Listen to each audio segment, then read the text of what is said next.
Hello everyone, अस्सलाम वालेकुम to all of you students. आज हम ऐसे सेंटेंसेस के मुतालिक पढ़ेंगे जो आम रोज़मर्रा लाइफ में इस्तेमाल करते हैं।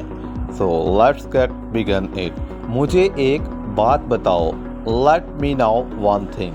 लेकिन जब आप स्पीक करेंगे आप कहेंगे let me know one thing. मुझे इनमें से कोई भी पसंद नहीं। I don't like any of this. I don't like any of this.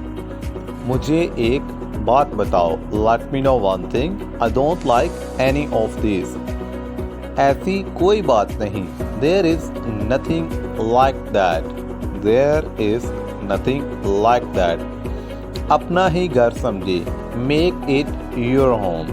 Make it your home. कुछ देर और ठहरिए। कुछ देर और ठहरिए। Stay a bit longer. अपनी पढ़ाई पर ध्यान दो। Put your mind to your studies. Put your mind to your studies. मैं तुम्हें ये नहीं करने दूंगा। I'll not let you do it. I'll not let you do it. ये बहुत मुश्किल काम है। It's an awful task. It's an awful task.